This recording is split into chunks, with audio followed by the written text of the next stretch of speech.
And actually, I had a line manager once who did do a lot of that, and so did I. Yeah, and it's really, really, really stressful.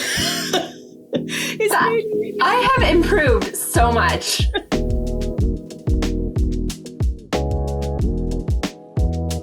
It was the first time I disclosed that I had ADHD and this is how it might show up. Meeting donors, you have to be able to connect on a level that is theirs and that is true to you as well. This is how I show up. This is what it could mean. Please, understand that when you send me an email saying, can we speak tomorrow morning, with no contact text at all, is going to make me spiral. That is exactly it. It's finding those things that work for you. Again, neurodivergence, great in a crisis. Ever have a major crisis? I'm your girl. Hi, everyone, and welcome to this episode of Raise, the podcast for fundraisers by fundraisers, where we get together and have really crunchy conversations. We take those conversations outside the office and we bring it around a table.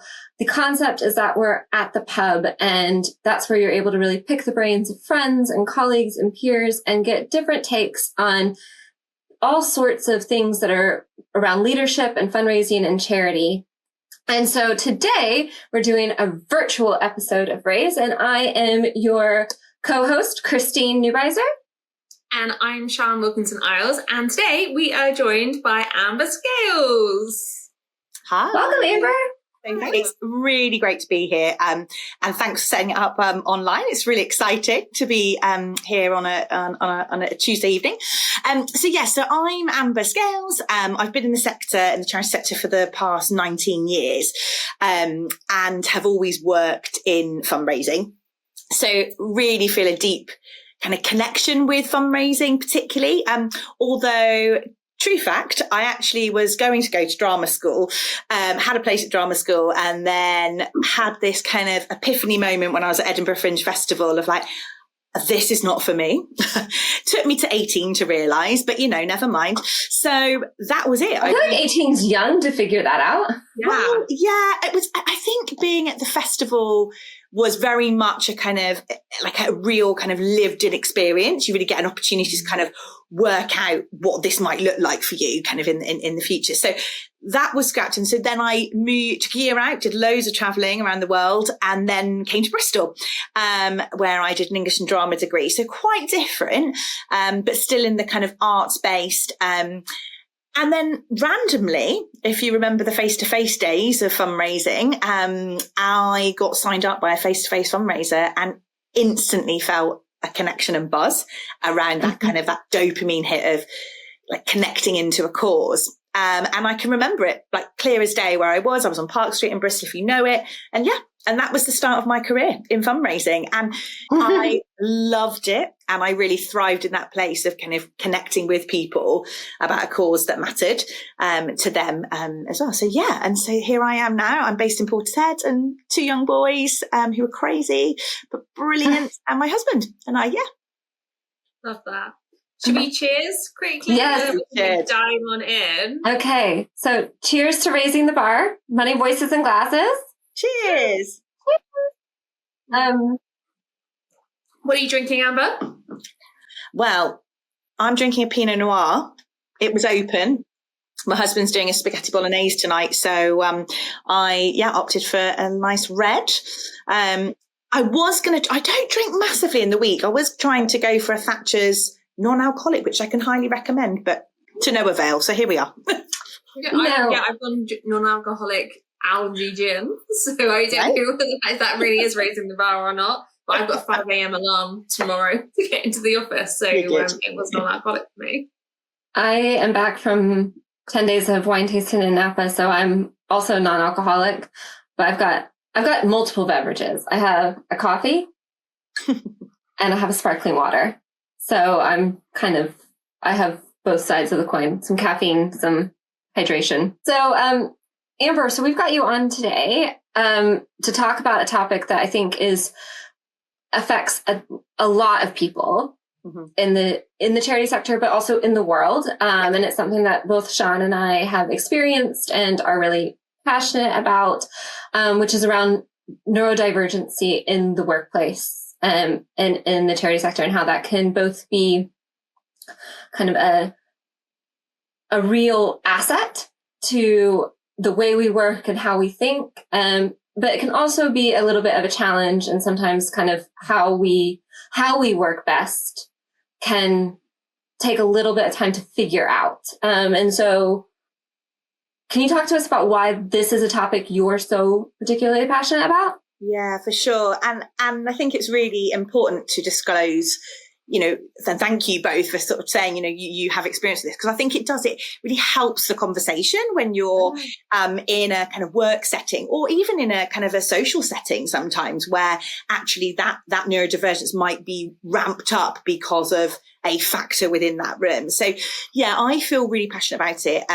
I actually was only recently diagnosed at the ripe old age of, I'm just going to say I'm 42, and I got diagnosed in January this year. And actually it came from my kind of curiosity, I suppose, as to my eldest is kind of experiencing the world in a way that I do. And I suppose what we're seeing now in the world is slightly more understanding, appreciation, support for neurodivergence. So I was diagnosed with ADHD back in January 2025 after a year of waiting to kind of get diagnosis. But so I looked at the markers. And it shows up, as you may not know, but it shows up quite differently in men and women and boys and girls particularly. And I think it often gets missed for women, because we show up, we mask really well. And again, these are words that I was like, I don't really know what this is, but this is me. So 8 of those markers, things like you lose your keys. I lose everything. I don't have a special place for things, So yeah, for me, I feel deeply passionate about making sure that anyone in a workplace, but particularly women in similar situations to me, are able to feel like they have a place to talk, or a place to be able to show up and feel safe and be at their absolute best. I think that's it for me, really. But again, it's only a short journey. Although I've had it my whole life, it's only been in the last 9 months that I've known. Yeah, I think that's really powerful though, isn't it? I think, and like women, especially with ADHD, they're like particularly undiagnosed, or like the diagnosis rates are like significantly less. I think the thing is with it is that you can be seen as silly, energetic, or too much, too loud, too this, too that, and I think as a child, you hear all those too muches, so you end up sort of masking at such a high point that I think only as an adult, and only probably in my late 30s, early 40s, if I started to really understand like exactly who I am and who I can be around to be exactly myself. So I have really close friends that I can have an outlet with to be silly, to be energetic, to kind of channel that, which allows me then to show up in work in a better way, I suppose. Yeah. And so Sian and I both have dyslexia, and that shows up in different ways for both of us too. Sure.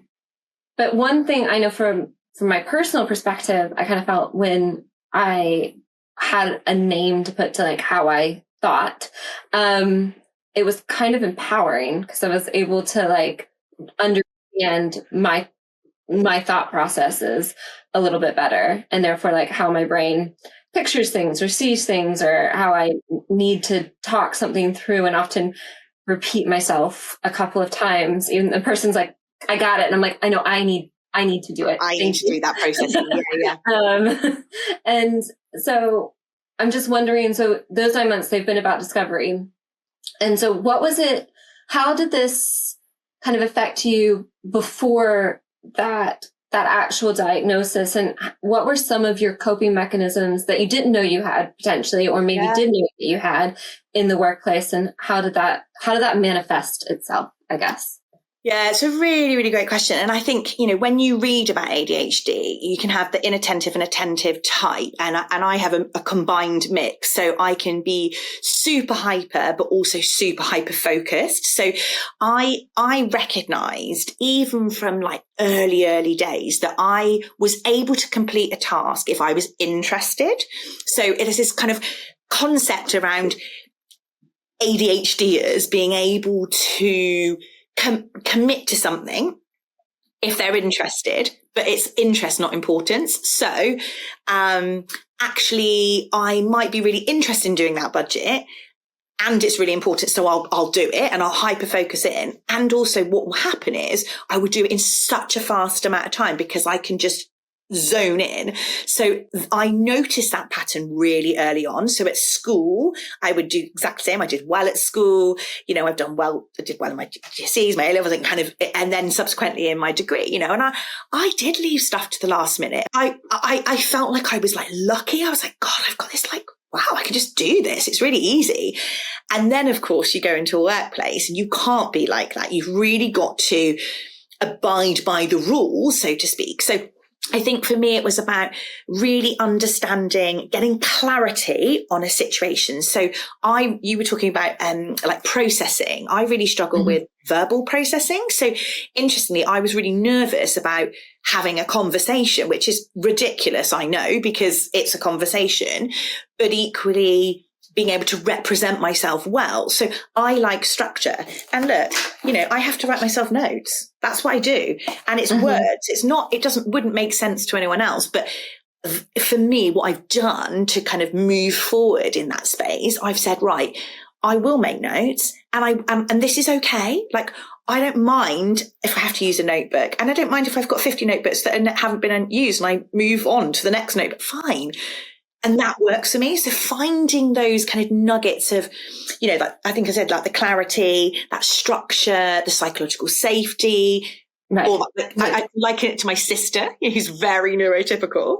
And then there's me, this like crazy bundle of energy and doing. And I think I can see the frustration in people when they're like, whoa, slow down. Sian, you'll know, you work with me.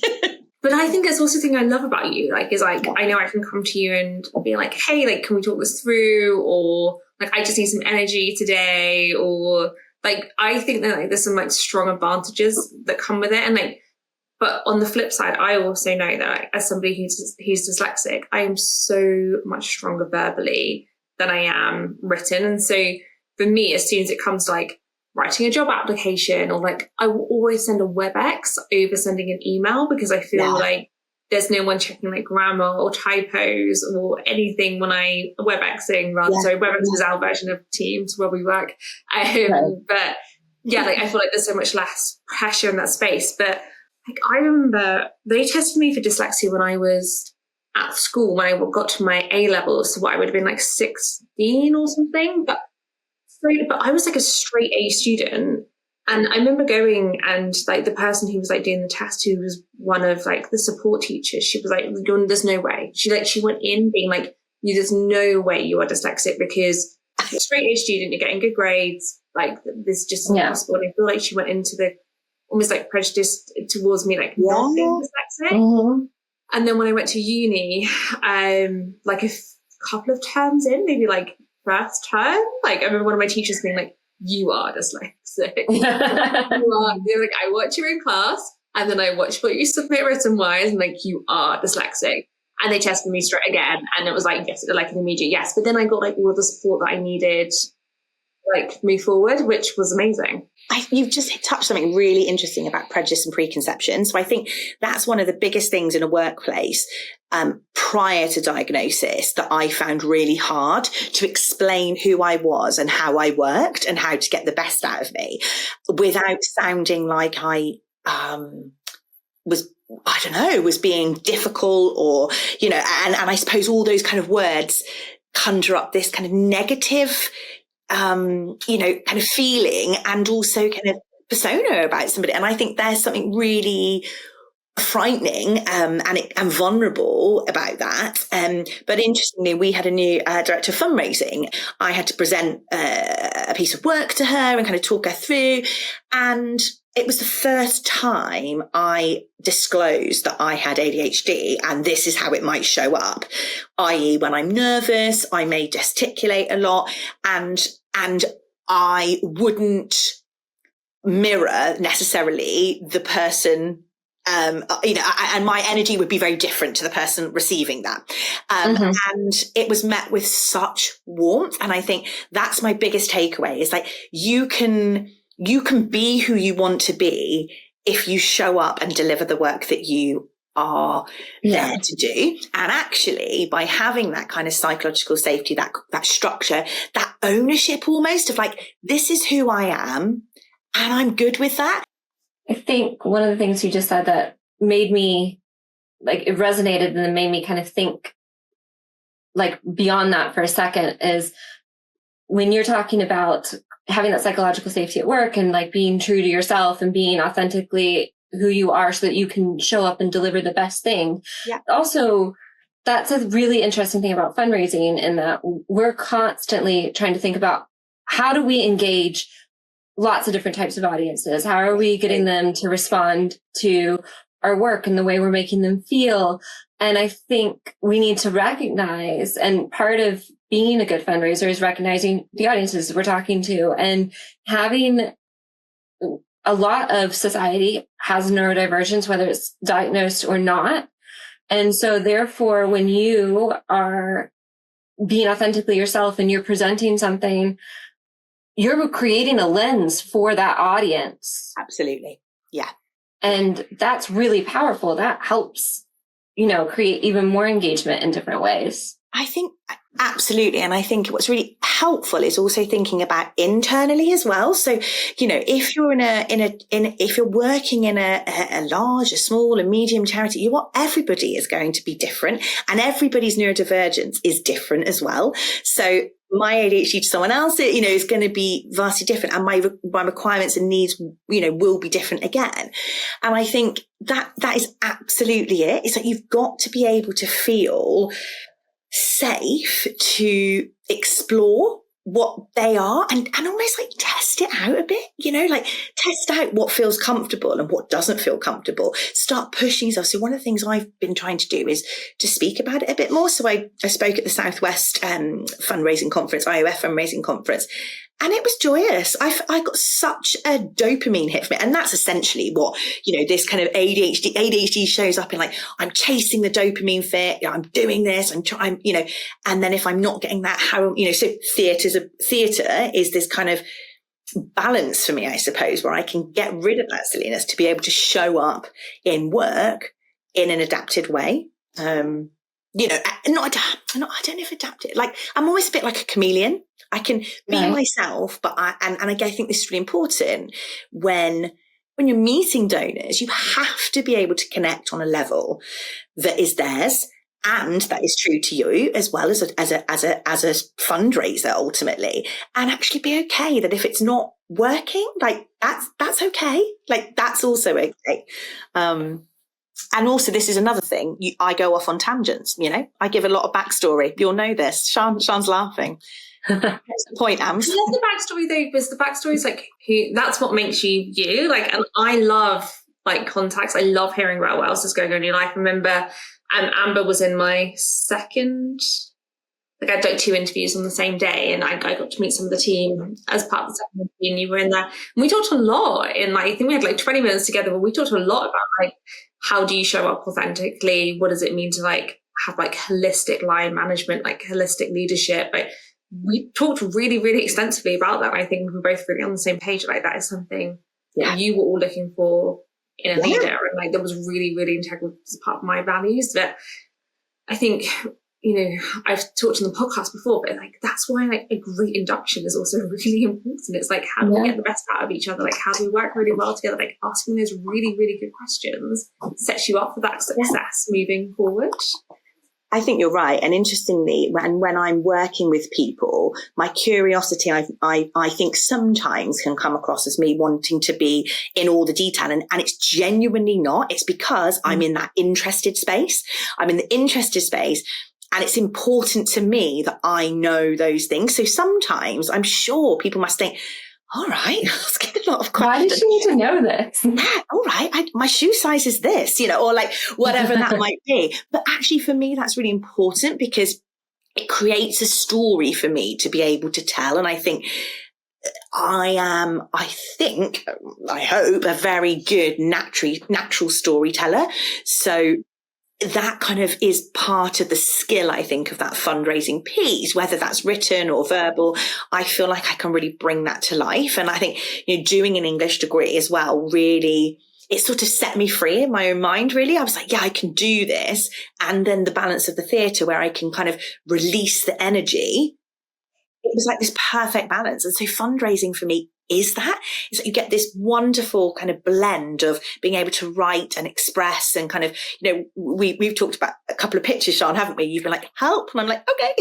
And I love that, but also love that kind of opportunity to be super, super creative in a way that perhaps a very neurotypical brain would struggle with, or perhaps find it sort of very overwhelming. So I'm really comfortable in that space. And I think the kind of, it sort of balances out the need for structure, but also this kind of high, kind of just embracing what could be in a fundraising space. So I have two things I want to say or ask. So first of all, I love what you just said around like this almost fundraising's like your theater.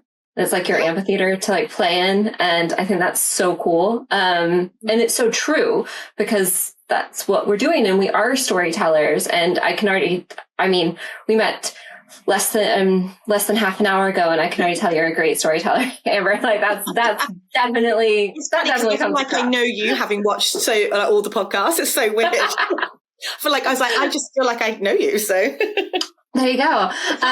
It's amazing, the power of the podcast and kindred spirits. So I think that's really fantastic. But one of the things I wanted to go back to, you said a little bit ago, was around backstory and knowing backstory and helping that kind of create context for you and how you operate. So I'm going to ask you and Sian for a little backstory, because you work together now, but I think you've also worked together somewhere else. And so I kind of want to hear a little bit about what that was like and how it's evolved in your relationship now. Well, backstory, I was in Regions, you were Central, weren't you? And but I was thinking about this, I was so young. I was so young too, but I'm not. Yeah, we both obviously we were both so much younger. 22, like 23. It was and where was this? Sue Ryder. Yeah. I think it's really interesting. What it's shown me is how far the charity sector has come on in terms of pre-pandemic, really, we didn't know our central teams. You didn't have that opportunity to connect. And I think this goes back to the whole backstory piece. I was saying, like, you get to build a picture of a person because you actually start to understand who they are, what motivates them, where do they sit, what do they like, do they go for a run, do they not, do they have children, are they stressed, you don't know that if you're working in an office in a central and regional kind of space. So I think Sian and I knew one another and probably had been in meetings together and whatnot, but nowhere near like this level of kind of safety. And I think I feel like we missed out. I'm like, years. Why did we not know? I know. I'm like, we missed out on like proper 10 years of friendship in there. Yeah, exactly. And I think that's it for me. This kind of the opportunity to do stuff online now. How great. Like, this is just so amazing. And it's kind of perfect in a way because it gives like anyone that kind of sense of comfortable, I'm in my safe space. I can show up in a non-safe space, so to speak, but equally this is, So that is the backstory really. We didn't know each other that well. We worked together, but, in a fundraising team that was very, very split in kind of this regional, really national, split. And very kind of hospice focused. And so I, and very kind of building focused, less about that kind of one team approach, which I think has changed dramatically over the past 15 years, 10 years even. Yeah, I think so. I think it's been remarkable to see actually across the sector, so many organizations, just kind of really trying to break down those metaphorical walls so much more, and needing to do it so much more proactively. I can't find it even bizarre to think how the world was in 2020. Like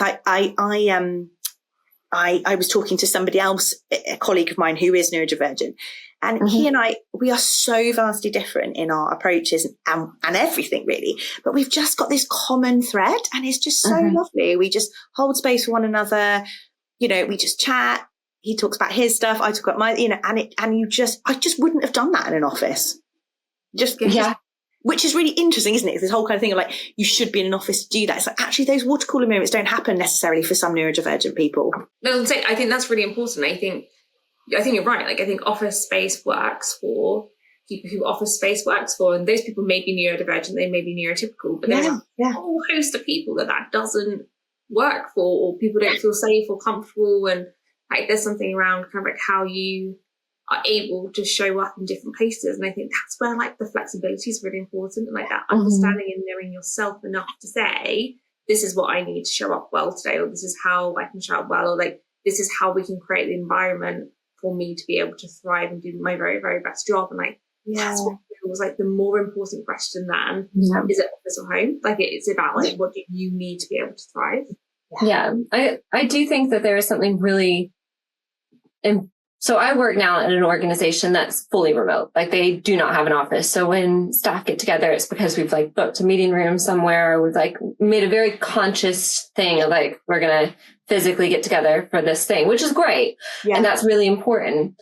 But I would say, having worked in organizations where it's like mandatory certain days, or it's completely flex, or whatever, I think it's the choice that is super important. And what I do see where I currently work is that where office isn't a choice, the staff have gone above and beyond to create virtual spaces for those water cooler moments. And it's your choice to interact or not interact with them or be part of them.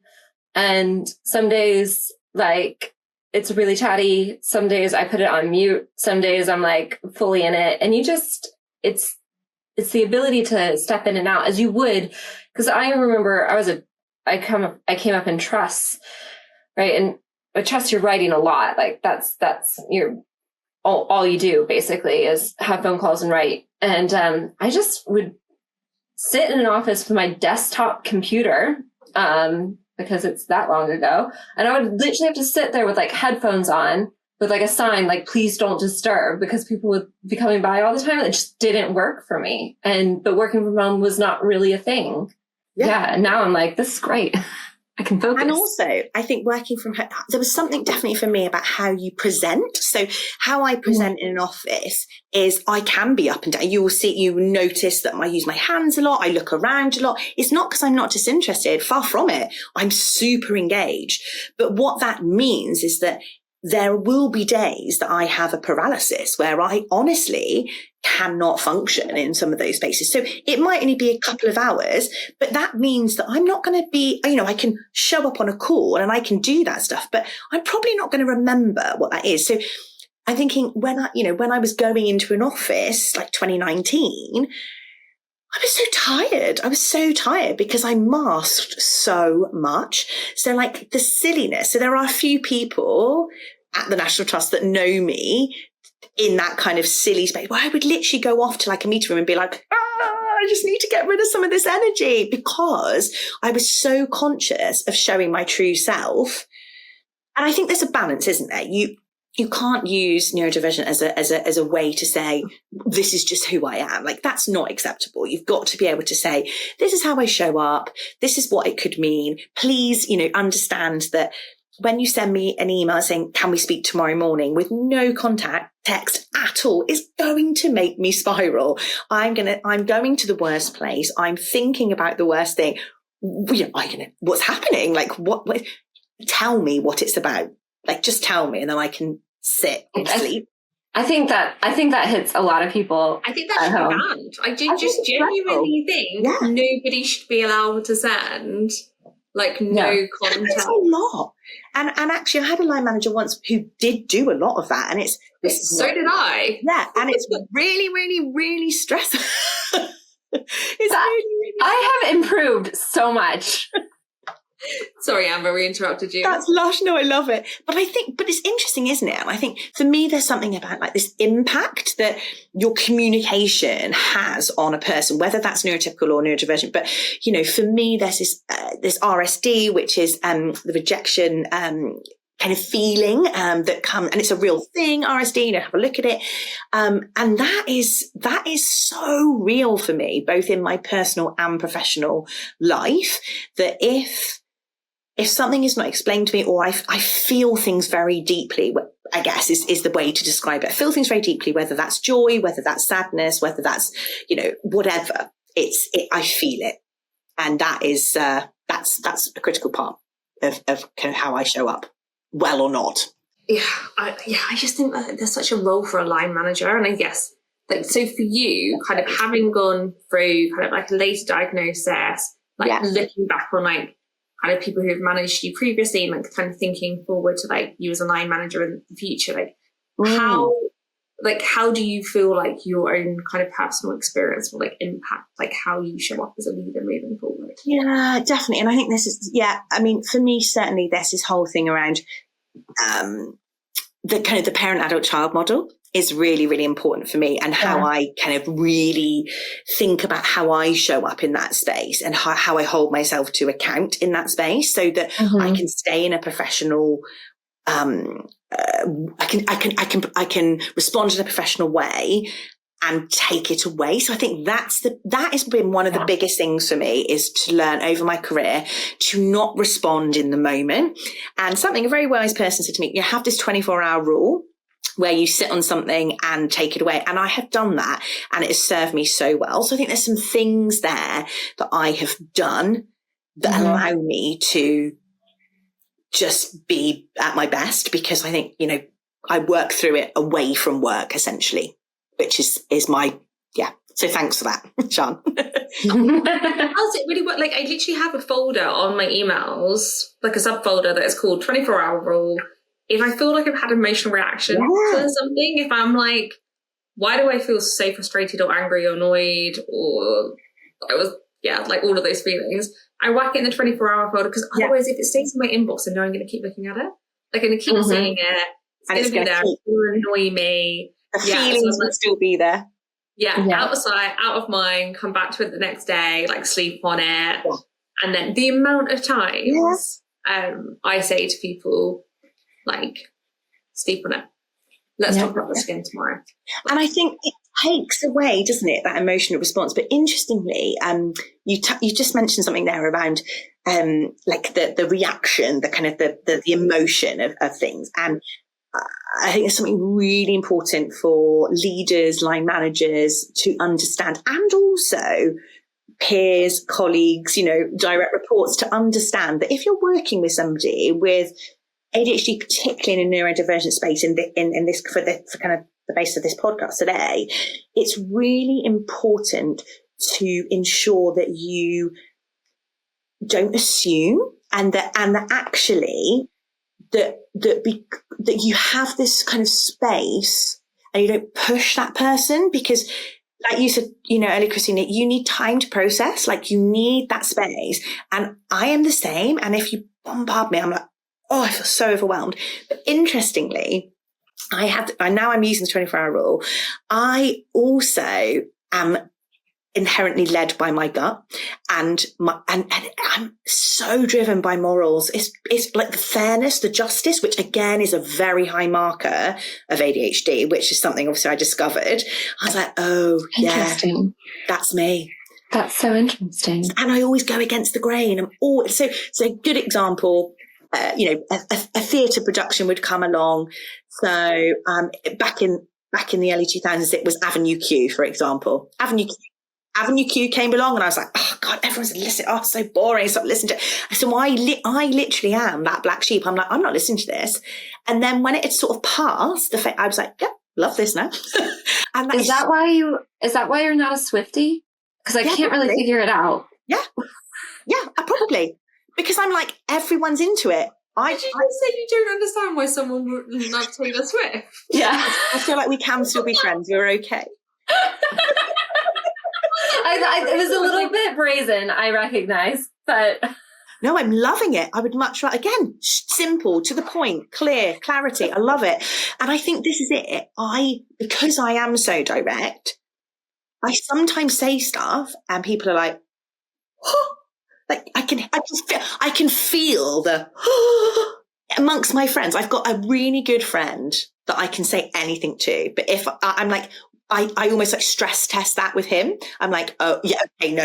If anyone read our WhatsApp messages, we'd be in prison, kind of, that sort of thing.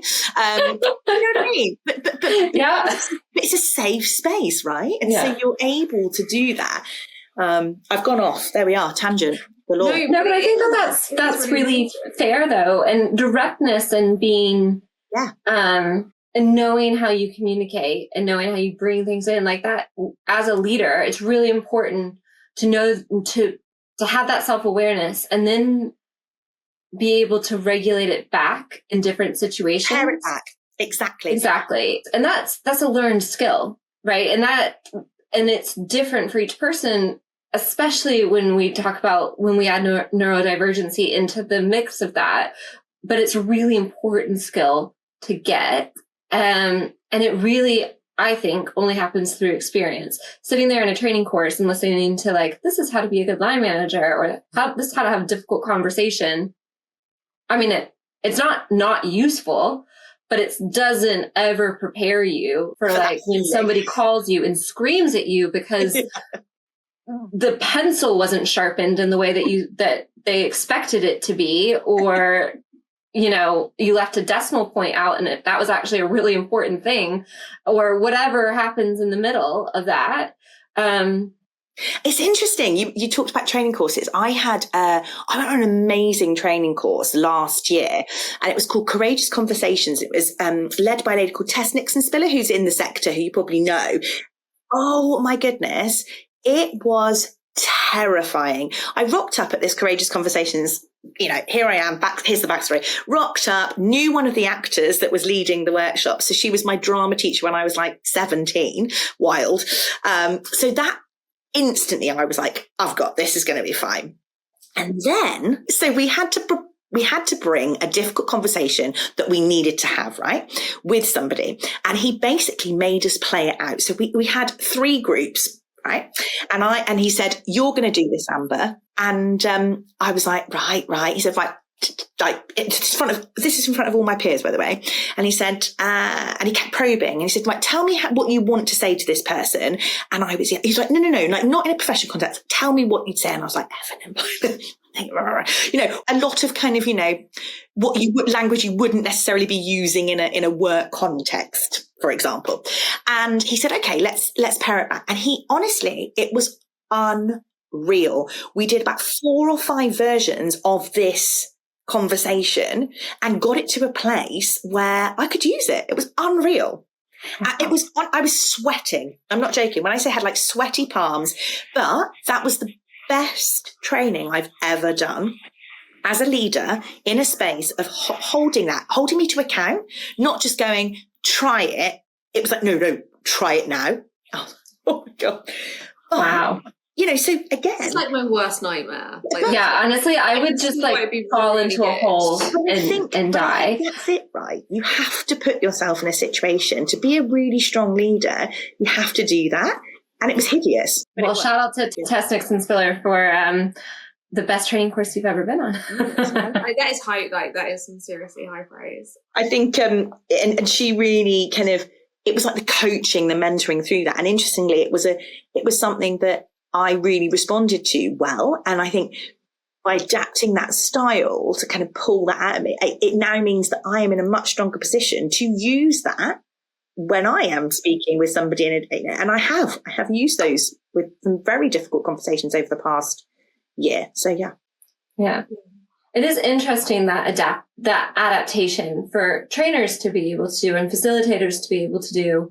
It's not dissimilar to how leaders and how line managers need to be able to do it, but often we don't see it as that, right? We kind of like in our day-to-day jobs, we're seeing it as like, I need to move something, like I need to move something forward, and becomes a lot less about like the person getting the most out of it. Because for a facilitator, they need everybody to get the most out of it. That's what makes, that's what starts to lead to success there. And our definition of success changes. But actually, I think if we wind it all back, really all of our jobs, from the actual fundraising to the supporting teams, to working in team, to leading teams, to all of that, comes down to we need people to be coming together for a common cause and working together, or feeling part of it and giving to a common cause, or whatever it is. It comes into this bringing togetherness, and therefore having to adapt and facilitate. And also to know that you are always enough in that space. Like, you are always enough. You don't have to show up any differently. You have to show up in a professional and kind way. And I think that is at the core of it. I think the values piece for me is really critical as part of this kind of accepting neurodivergence, really listening and responding, not just thinking, well, that's how I do it. It's like, actually, that's not good enough on both parts, right? So that's the leader, our duty, but also our colleagues' duty to support and to be curious and to ask questions. What can I do for you? How might this work better? What else could I do that's going to make it easy? Okay, if you're struggling with verbal processing, I'm going to type that in the chat box for you. Being able to say such simple things. Actually, I need that information before that meeting, not because I'm in the detail, actually because I just need to process that information before that session. And because people see me as a really high energy, somebody that can work off the cuff, I still need those things to be able to do that. And it depending on the day. So, It's so interesting because it reminds me of like doing a Myers-Briggs profile or something like that, where they're like, oh, you're an introvert or an extrovert. And I think people assume when you're an extrovert, because if you're an extrovert, you tend to respond, right? You tend to be a responsive person in calls and meetings and whatever. But being an introvert or an extrovert isn't a learning style or the way your brain like works necessarily, right? And so it doesn't account for when you need to absorb information to be able to respond better. Like, you can respond, I'm sure. Like, you can mask it, right? You can make yourself respond in that moment. You can fake it. But that doesn't mean it's your best. It's most likely going to be some of your worst, because you're so fixated on just performing the normative. It's the overwhelm as well. It can really get you. Yeah. And I had a role, my substantive role previously to the role that I'm currently in, my previous role to that, I was working with a group of, regional colleagues, and it could be so stressful to have to be able to respond like immediately. And actually, one of the things I really started to exercise was, bear with me. In my head thinking, nobody's going to die if we don't know this answer today. Like tomorrow, lots of it I did know, but also what it helped me do was prioritize, like, what needs to happen right now versus how might we develop that piece of guidance or that, that piece of work that's going to really enable, what is the size of the problem? And I think this is something that they use at schools now. Like, what's the size of the problem? Okay, like, what is the size problem in this space, and how are we going to regulate ourselves to be able to respond to that? And I think that is just such a wonderful expression. What's the size? I use it with my children. How big is this problem? Yeah. It feels big, but really, what is the impact? And I think, so interestingly, so then the behaviors of others around you start to soften more. So by responding quickly just meant that erratic kind of feeling was still, and behavior was still there. They needed that instantly. Whereas me being able to say, bear with, hold the line caller. We'll get back to you. It felt good, and it still feels good to be able to kind of do that. Because you can't serve everyone, right? You can't be at your brilliant best all the time. You can be professional, but not at the detriment of your own well-being, quite frankly.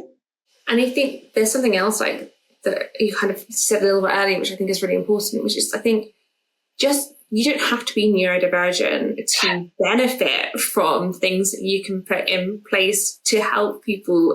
So like, I remember we did our away day in February, like the one we did with Esther, who's also been on the podcast, and we did fidget spinners on the table. And actually, not everybody in the public fundraising team was neurodivergent, but everybody concentrated and engaged more and like really enjoyed having them there. And like that made a really big difference. And actually, we started rolling them out in some of our legacy training because the team found it like made such a big impact for them. Like they've rolled it out in their training now as well. And I think the other one is, I'm going to like fess up here, but I feel like before I started, between getting the job and starting, on LinkedIn, you had like posted something around like things that like, or you'd shared an article or something like that. There was like things around like kind of that supported you with ADHD and like kind of what things to think about when you're working with people with ADHD. And I remember opening the article being like, okay, I'm going to like try and get some of these in place. And one of the things was, if you're going to send a long email, to put a summary line at the top, being like summary line in action. And I don't always remember to do it, but I try to remember to do it. And actually somebody else in the team who doesn't have ADHD came to me like a little while after I started doing it, being like, just to let you know, like, I find that really helpful. Like, this is really, really good. Can you continue to do this? So I think it's that like universal principle of, you can put something in place for one person, but that doesn't mean it's not going to be like really supportive and helpful for everyone else at the same time. And there's a thing too with like, so I've worked at several different organizations with lots of different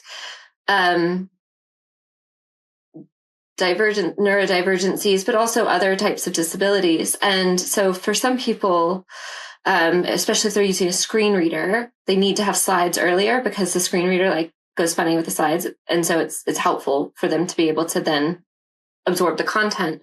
And I am such a procrastinator. I really worked to the last minute. So I was like, I have to get it done. You mean I have to get it done even earlier than this meeting? But actually, we put in place a rule that all the slide decks, every time we used a slide deck, it had to go out at least 3 days before the meeting that they were going to be used in. There could be placeholders for some of the data if we didn't have like a number or something like that, but that needed to be like very clear that there was a piece of information coming there. And guess what? Everybody started participating in the meetings better because they had the information beforehand. And so you could actually have a conversation as opposed to just share the data. I think as long as you it's really interesting. The summary stuff is really important, but it's also like what I need from you and what I'm asking of you. So one of the things that sends me into overwhelm is like, I have all these things that you might need from me right now. I get that I can do X, Y, Z quite quickly. And you will get this from me, but you will get this from me. List. If I receive this deck, I can work off the hook. Definitely that's not an issue, but it's so interesting you say that, because that was one of the things that I did in my previous role. Was I had a rule that it would be at least a week before, so that if people who were out on the road, i.e. fundraisers, out on the road, they had time, particularly if Friday was a non-working day or Monday for some, actually that gives, and it's like that working day piece, you actually have people's engagement. And then you can say to people, you can almost like call people out if they haven't kind of engaged with it. Because you can say, well, and not that you want to do that, but you can be like, it's in the deck, the pre-read that I sent around, and it's like becomes sort of a pattern. And also, interestingly, what I think this gave to me was a bit more credibility. It was like, as somebody who is very high energy and perhaps may come across as scatty, I'm far from that. I'm the most planned person, because the only way I can survive is to write everything down and to have lists upon lists, and that goes for my professional and personal life. My husband thinks I'm absolutely balmy. I write everything down, like everything. I have to, because if I don't, I have like a diary, and I have like a list to do of things, of tasks, so that I never feel overwhelmed by just the task. It's a task made up of small things that need to be achieved, small tasks. And Amber, do you do tick boxes? Like when you do something, do you give yourself a little tick? I have like a little code. I have like a AP and circle for action point. Okay. And then I go back. Yeah. And also I'm quite messy in my notes because I write fast and my brain works ridiculously fast. So, but I link everything. I just link and I'll draw across, and I'll have different notebooks for different things so that I can really be structured in my thinking. So I can't do any of it online. I can't. Yeah. When people are like, no, it's just in my OneNote. I'm like, oh my. OneNote? See you later. Not for me. You're a OneNoter, I bet, Sian. So I use Monday.com. Yes, you do, yeah. I don't, so I use it for like high level stuff. So I use like Monday.com is like where I dump everything. Like, and it's like in buckets. So I'll have like an amber bucket, or have like an individual giving team bucket, or a legacy team bucket. Like, because I think especially when you, like, the more you progress in your career, like the wider your job becomes, so then it becomes really difficult sometimes to like, it's being able to take the step out and look at things holistically and then like zoom in when I need to. So like I have things in buckets, deadline dates on them. But actually, if I'm at my desk, I'm not going to be able to see this if you're listening. But I have like a daily, like one sheet, so per day, and this is not good for the environment in any way, shape or form. But basically it just has like, I write my meetings on one side and then my to-do list on the other side. And that's my plan for the day, because exactly that, I think it can become really, really overwhelming when you feel like you've got a million and one things to do. And so then it just becomes like, what do I need to do today? Yeah. And then I can tick things off, and I find that really helpful. It's the interest and importance piece, right? So it keeps you accountable in that space. So I know there are going to be jobs I don't want to do, or tasks I don't want to do in my role, but I have to. Like, that's part of my role. It doesn't matter. There's no like, oh, sorry, I'm not doing that. I've got ADHD. Like, that's not a get out of jail free card. You can't collect £200 past gate. You cannot do that. So I think that is exactly it. It's finding those things that work for you. And so interestingly, my group of friends outside of work rely on me to organize their lives. And this is no joke. People call me their PA, right? They're like, and like, I have a very good friend who I am his PA. I mean, it's wild. I'm like, I can't be your PA. I can barely like remember my name most days, but I do, but because I've got a list on my phone, I will remember, because I'm like, write this stuff down, people. Write this stuff down. It's not hard. Just write it down. Are you that person, Christine? I'm such a to-do list person. And I'm very type A when it comes to like, this is what we're going to do. This is the plan. One of the most fun things Christine has ever said to me was, I thought I was really highly strung, and then I met you. So that is true. I did say that. And I think I was your line manager at the time, so that's probably really inappropriate. I think so. I think it's okay to be high strung. Like, again, I think I don't think it's a bad thing. I think no, it's a good thing. It wasn't like, it wasn't an insult or anything like that. Like, it was not meant. It was not meant. I am very highly strung. It's like, it's okay. I'm okay with that. I'm definitely, it's really interesting. I think for me as well, I flex on a daily basis. So I can be really high strung about something. But again, neurodivergence, great in a crisis. Ever have a major crisis? I'm your girl. Like, literally, I can work through anything. I'm like, go. No problem. I remember we had an issue with data. I was like, no probs. No, chill. We'll just sort it. And I sort of love a crisis. It's really bad. I shouldn't say that out loud, but I'm good in a crisis because I get the adrenaline, the dopamine, right? Yeah. So interesting. So you can get that in different places. So here's a question, because we've talked a lot this evening. We really have. I've loved it. I want to keep going. But so we've talked a lot about like, and the three of us are like, I've worked with both of you, like the three of us are really confident people. I think, we're all fundraisers, like we are very confident moving into that space. And I think even if it takes us a bit of time, kind of being like, hey, this is what I need, or this is what I need to get from you, or this is what, this is how you can get the best from me. And I think none of us would like shy away from having those conversations. If you're in a situation where you're not getting that from your team, or you're not getting that from your line manager. Like for you, how can we be better at like either kind of being like, hey, actually, I need you to hear this, or hey, I feel like I'm not giving you what you need as a line manager. Like, how do we create that psychological safety both ways if that's not already kind of pre-existing? I think you just need to call it out. I think you need to meet each other on your style. Like, I think you need to approach it in that way. So I've worked with different leaders who have had a different style. But I think one of the key things that I said is like, if we can hold space.